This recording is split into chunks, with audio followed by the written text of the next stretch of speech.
Dudes, what's crack-a-lackin'? So, gosh, this stupid pedal board's so dusty. That's what happens when you play outdoor shows. All your pedals get super dusty. So, I had a couple little pedal tricks I wanted to talk about real quick. I'm curious if you guys do any of these. Let's just look at the pedal board real quick. Let me pull you guys over here.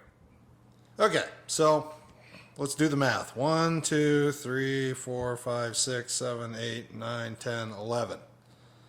How am I able to run 11 pedals when I have a Voodoo Lab 2 Power Plus, whatever it is, whatever the name is. It's too long of a name. This thing, which really, so it's the Voodoo Lab Pedal Power 2 Plus, right? It allows for 8 pedals of isolated power. So I'm cheating is what I'm doing. That's essentially what this comes down to. So the first trick that I recommend anyone try is, so you got your tuner here, right? I have the TU3. And you'll notice on this side of the TU3, it has an in, if this thing will focus, and an out. So I utilize this out. So, I mean, the tuner's, it's on what? When you're tuning. So really, I look at this pedal as a bypass pedal, you know? I'm not using this pedal when I'm using something else. So if you wanted to add at least one more pedal to your board, I recommend trying this trick. It works great. It runs the isolated power to another pedal. Now I've cheated and I've used some splitters in here. I think this pedal is powering 1 or 2 of my overdrives because they're pretty low demand on pedals. Pedal power, that is. The aperture pull that they have is pretty low. And then I think that I researched all these pedals as best I could to understand what their pull is. I think the carbon copy was really low. The reverbs I think are really high. Obviously, the Strymon pedal is really high. This equalizer is really low. The Deja Vibe I think is pretty high. I think all these overdrive pedals are pretty low on demand. That's usually the case for overdrive pedals. Unless you're running one of these in 18 volts or something and need some special power demand. Okay, so that's my little pedal trick to split power. Yeah, that kind of splits the isolation of the pedals, but you know, I want to have all these pedals.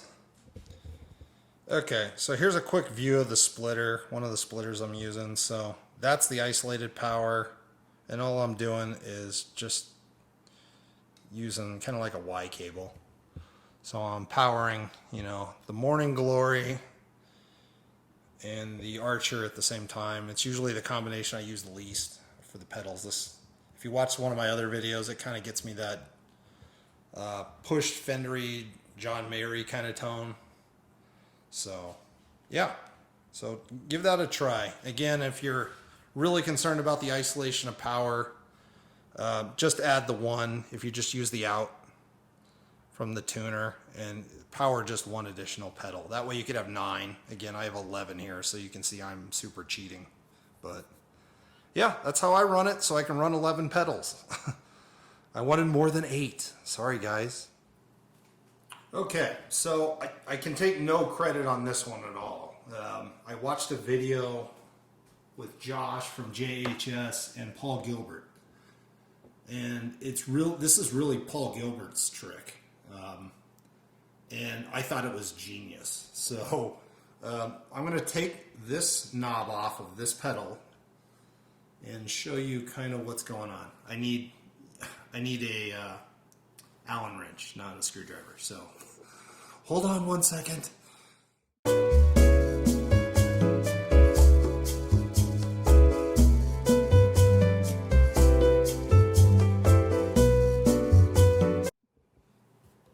Okay, guess what? I found an Allen wrench. So, I'm just going to loosen this Allen, or this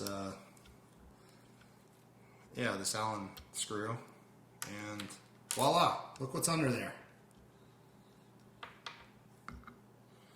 It's a rubber O-ring. right? What it's doing is it's limiting the travel of these. You can still turn them, but it's much harder to turn them. So if you're stepping on, say, the reverb, it's less likely that this pedal, or this knob here, I'm sorry, is going to change. You know, I got some other ones here that I'm thinking about doing it. I did it to the Deja Vibe here because, you know, I'm constantly stepping over the, you know, the dials here, which, you know, they're easily bumped and changed. You know, you don't want to change your settings. So, I just thought this was a fabulous trick. I do think it works great. I mean, I don't change. These are kind of set and forget kind of pedals for me. You know, I find the tone I like and then I leave it alone. So, let me show you the accessory package that I bought. And I'll leave a link in the description below so you guys can look at buying something similar to this. Okay, so this was just a cheap package of O-ring assorted O-rings. I'm sure these are for, you know, household appliances or the like. And it shows all the sizes of them. And the ones I'm kind of using are I think it's kind of this number 4, 18 by 4, something like that. I've used quite a few of those. I mean, there's a thickness to them that I think is important as well. And I've kind of found that this kind of thickness, depending on, you know, how much play is underneath each of these things, you know, how much play is there, to kind of make sure it's tight. You know, you want to secure it down when you push it in and then tighten it down so that it can still travel, but it's not loose anymore. So just a couple tricks. Why don't you guys try them out? If you guys have some other tricks, let me know. You know, I'm always, I always feel like I'm an Inspector Gadget on the pedalboard and stuff. I'm always looking for new, innovative little things to kind of make things function a little better and life a little easier. So, all right, guys. Well, hope you're all doing well. Take care, love one another, and I'll talk to you guys soon. See ya.